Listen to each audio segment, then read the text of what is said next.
Hello, how's everyone? This is Azmin. I'm from the FPL Jedi Show, and I'm recording this video to talk about the assistant manager chip. I'm fresh out of watching the FA Cup match between Arsenal and Manchester United. What a great match that was. Maybe not so much for the Arsenal fans, but let's keep going. Agenda for today's video, we're going to look at the pricing that was released. And we also know that David Moyes was appointed to complete that 20 managers that we have. So I'm going to just offer a few quick thoughts. Then I'm going to touch a bit more in terms of the points potential. So it's really, really clear to you how different strategies can lead to different price potentials and just how big you can get in terms of points.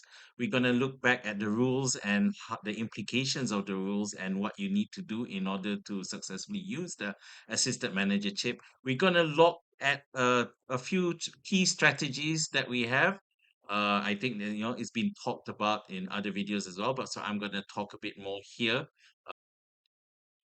And finally, I'm going to look at a few questions that was raised ever since the assistant manager was announced at the end of last year. So just a quick recap on the rules of the assistant manager chip, affectionately known as the ASMAN chip. So it's available from game week 24 to game week 38. It's currently the next deadline is game week 21, which gives you 3 weeks to prepare. Okay, so not much time left, but still some time for you to actually consider and plan it out. So you have to pick a manager. The chip has activated for 3 consecutive game weeks, which means you can't skip a week and turn it on again. The cost is between 0.5 million, 1.5 million using existing squad budget. And the what you see is the points, 6 points for win, 3 points for draw, goals 1 point, clean sheet 2 points, and of course the very talked about table bonus, which is also known as the underdog bonus, where you score more if you manage to get a result about teams above you. So okay, next.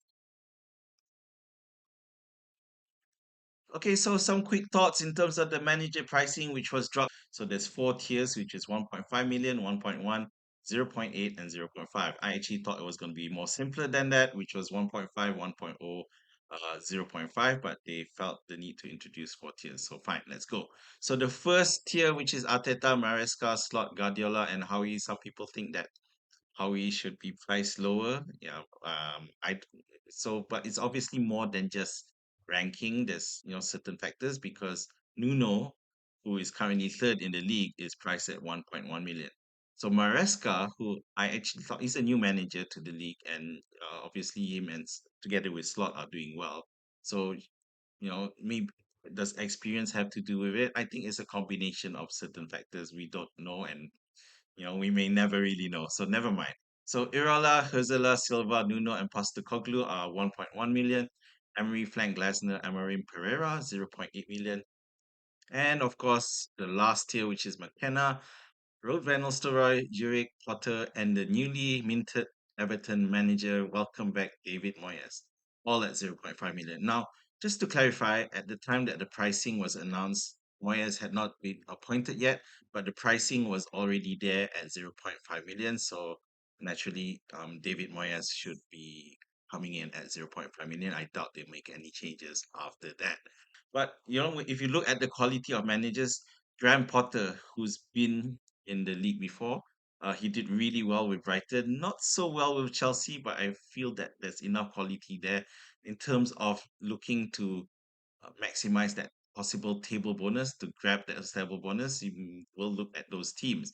So you got for me, you got Glasner with Crystal Palace, and who was who was with Palace last season, and now we've had a really rocky start to the season, but now they're looking like they're improving, going up. So Crystal Palace should definitely be in your thoughts if you really want to look at that table bonus. The other one, this is a personal thing. I do feel that Pereira with Wolves has the ability to move Wolves up the ranks. So that's another option for you if you want to consider table bonus. So what I wanted to do in this section was to look at the points potential of the manager chip, and I'm putting down a few specific examples based on the last 3 game weeks, which is game week 18, 19, and 20. So the first example is Slot. In the last 3 games, he played Leicester, West Ham and Manchester United and got a total of 27 points. So how does these 27 points? So those are the backgrounds. So against Leicester, they won 3-1. So they got the win, which is 6 points. The goals, 3 goals, which is 3 points. They didn't get a CS, obviously no table bonus for a total of 9. And the second game where they scored 5 goals and got a CS. So that's the biggest score, which is 13 points. In against Manchester United, they drew 2-2.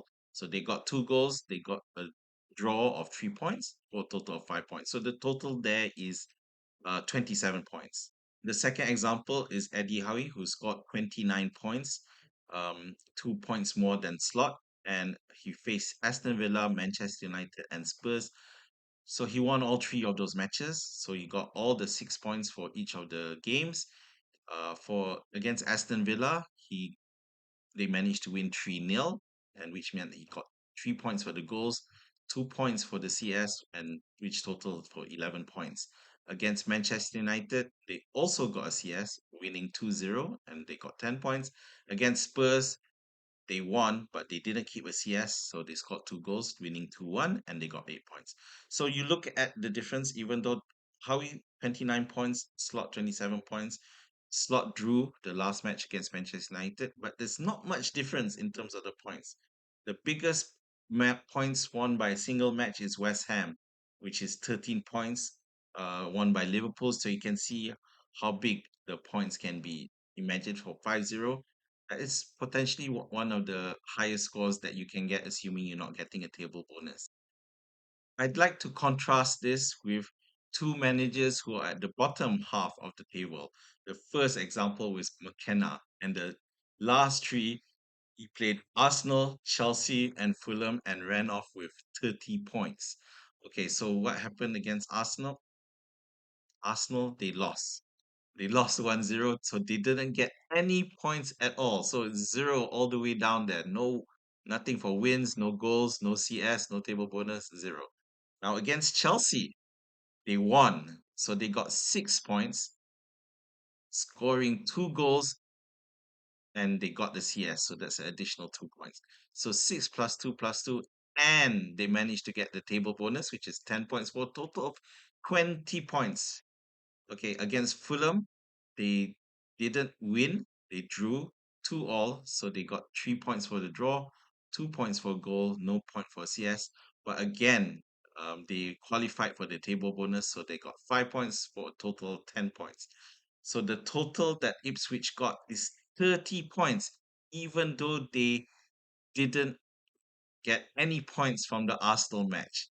And if you remember, we had 27 points and 29 points for Slot and Howie, and McKenna just won based on 2 games. So that should showcase the power of the table bonus.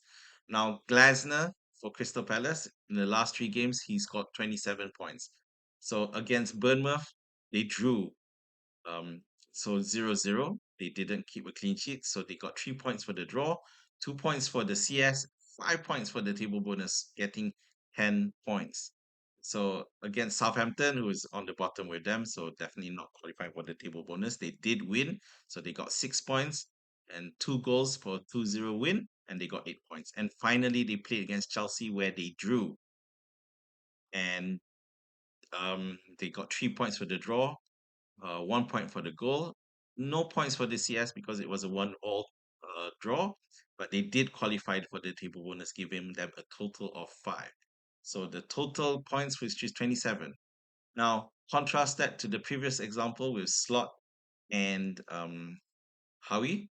So the difference is not that much, but it does goes to show for if you find the right team that can get you that table bonus, it can really score you points. I mean, when you look at Ipswich here, um, just because the first game you fail, it's not uh it doesn't necessarily mean you're gonna have bad points for the rest because they qualified for the table bonus in the next 2 games and actually managed to get stuff out them and end up scoring more than either Slot or Howie and even Glasner.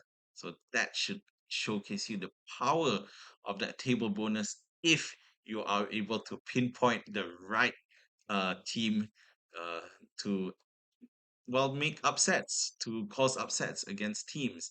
So that is something that you'll need to really strategize and decide before taking the plunge. Section, I'd like to talk about the challenges where I grouped the rules or the requirements that you need to adhere to in order to make use of the assistant manager chip. So the cost having to be incurred as part of an existing budget, and the manager counts towards your quota of three per team. So this really means that you need to identify early which game week that you plan to use your chip, and you do not want to arrive to that game week only to find that either you don't have budget, so you may have to unnecessarily sell someone who you weren't planning to sell, or you already maxed out on that on in terms of the quota per team. So for example, you already had, like me, you have Diaz, Trent Alexander-Arnold, as well as Salah, and then you want to pick up slot, and you didn't plan to sell, only to realize that you need to sell in order to to bring in the manager. So you need to be ready to do that. So item two, implication number two, which is plan your transfers to incorporate the assistant manager before, during, and after its use. So I mentioned just now, which is probably before you need to be ready. So during that time, let's say you, for example, you want to change your assistant manager, and your assistant manager costs high, your new target cost higher. So you need to plan, you need to make sure you have those funds available, as together with planning your player transfers as well. And after its use, whatever you spent for the assistant manager, after the 3 game weeks are up, that funding will be released to you as well. So you now suddenly you have extra funds between zero point 0.5 to 1.5 million. So if you plan that properly, then you will be able to optimize, in hopefully optimize in terms of points. Now, I put item three, implication three, 0.5 million, 1.5 million is manageable. And I feel it really is. Based on the options that you have in terms of player, based on the quality of players, the fact that there are quite a lot of nicely priced players, affordable players, I think you will be able to prepare and have enough budget to make use of the manager chip when the time comes. You just need to plan it properly. So the second set of challenges is it relates to the use of the chip and its relation to other chips. So once you activate the assistant manager chip, you can't deactivate it.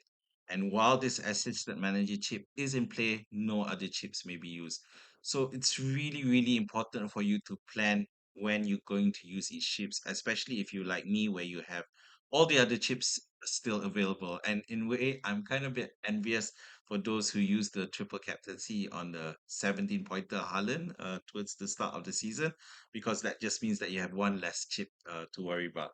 At the same time, you have to be aware of the other things happening that will have an impact on the fixtures. So, for example, the EFL Cup final, which takes place in game week 29, the FA Cup semi-finals, which is scheduled to take place around game week 33, as well as the FA Cup final, which takes place in game week 37. So you need to know when the blank game weeks are, when the double game weeks are, because it will have an impact in terms of how you plan your team.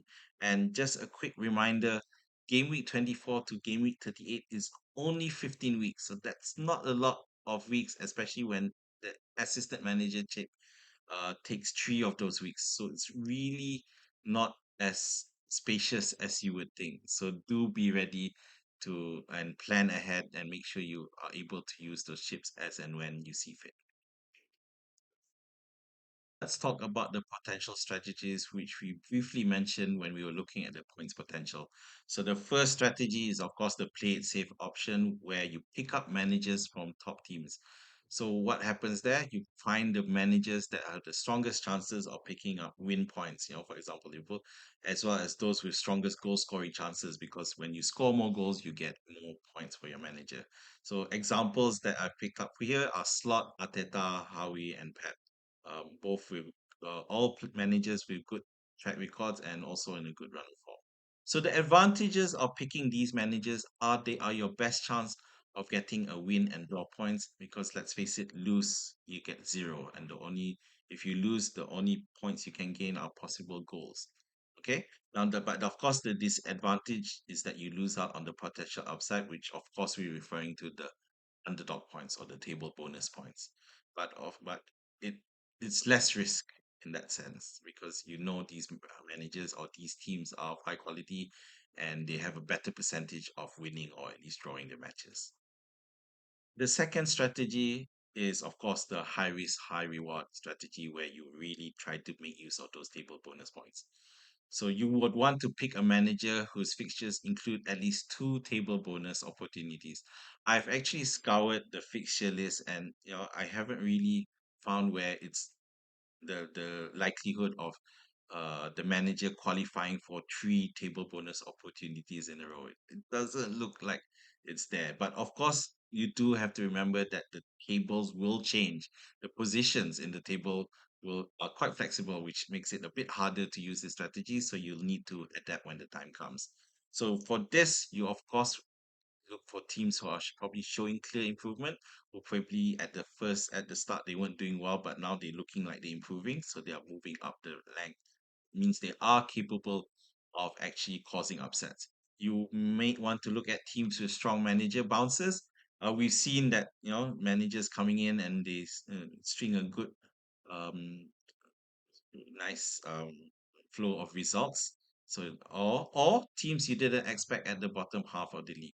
So now a few examples I can get you: McKenna, which we've already seen; Glasner, which we've already seen; Pereira, Wolves, because um, they're currently in the bottom half of the league, but you do know that they are capable of scoring goals. The goal scoring is not an issue for them, and because of that, they have the high potential to cause upset. Amorim falls into that third example where teams you didn't expect to find at the bottom half of the league. So you know they probably don't belong there and are more likely to actually cause upsets along the way as they climb back up the table. So obviously with this strategy, it's the highest advantage for you to score those. It's the best chance for you to score those table bonus points. But of course, the disadvantage is that the risk of your team losing is much, much higher. So you need to look and strategize. It does mean that you'll probably spend a bit more time.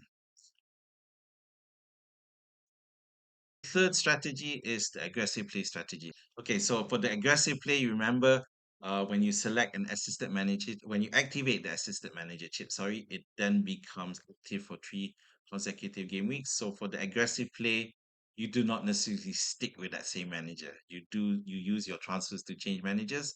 And the strategy can of course change because there sometimes each week after one game week to another, teams that may not necessarily fall into that five rank gap with the opponent, maybe the week after it falls into that, and you may look at wanting to move to that manager to maximize that table bonus option. So the advantages of this is you really looking at maximizing points potential. You are adapting based on what's happening with the teams. And when I mention here changing team circumstances, for example, a team may have lost their talisman, so making it more possible for teams underneath them to cause an upset. Yeah, that's just one example. Okay. And but of course, the disadvantages here is that you end up using transfers which you may have wanted to use for players, which means that even more important for you to plan and maybe save transfers to be ready to do that. And of course, can be quite exhausting, and at the same time, the risk will always be there. So this strategy is very demanding, but I recommend it to all serious FPL players because you never know. The thing is, you may start with one strategy number one or strategy number two, but decide that you may need to change it or adapt to fit the latest circumstances. Okay, so always leave your options open. You may start with one strategy, but don't feel that you need to stay on the course. You have to relook after each game week. So, but don't worry. It's only 3 game weeks. So basically, after the first game week, you're only looking at for two further game weeks. I've collected a couple of questions, a few questions that I felt needs to be addressed. So the first question I have is, what if the team whose manager I selected for the assistant managership has a blank game week the following week? Now, the thing is, as I mentioned earlier, once the assistant manager chip has been activated, it will remain active for three consecutive game weeks. If your manager does have a blank for one week, that just means it will not he will not score for that week.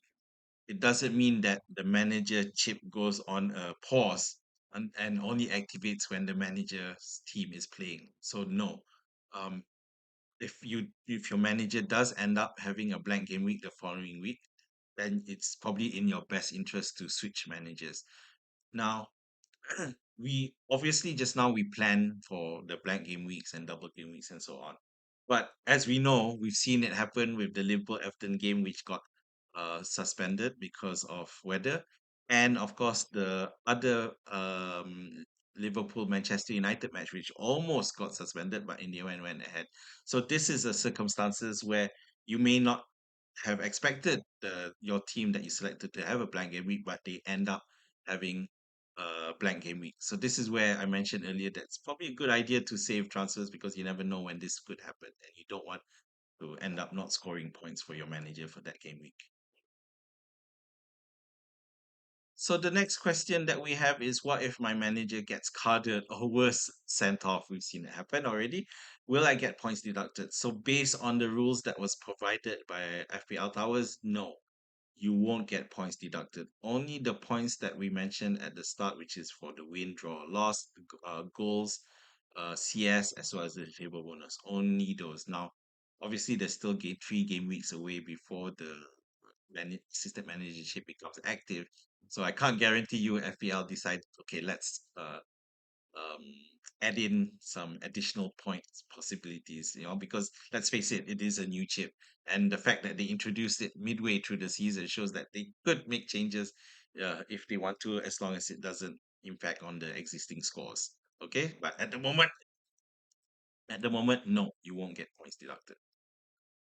Third question is more of an opinion question, which is, are there any managers we can rule out immediately?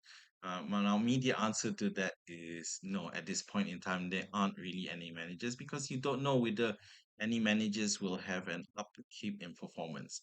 But what I can say is that if the manager is having a bad run of results, you probably don't want to immediately pick up after, let's say he's lost 3 in a row. Just because the matchup is good in the following week, then you pick him up because you don't know if that results will stay the same. Yeah, so you probably ideally want to have pick up managers from teams who you've started to see the improvement rather than hoping that the improvement starts immediately at that point in time when you use your assistant manager chip on them. Again, this is very circumstantial. You still have to consider on a bit uh, from a case to case basis. Yeah, but at the moment, my answer to this is no, there isn't really any manager we can rule out at this point in time. So that's it for me. So this is has not been a really long video, but I just felt like I wanted to go back to the assistant manager chip now that the pricing has been announced for all the managers. So this is when you look at the pricing and start planning on when you want identify those weeks when you plan to use the assistant manager chip. And of course, nothing is set in stone. You may need to adapt. Okay, so all the best to you and good luck for the second half of the season. This is Azmin from the FPL Jedi Show. Do like and subscribe to our channel, and I'll see you at the deadline stream. Bye.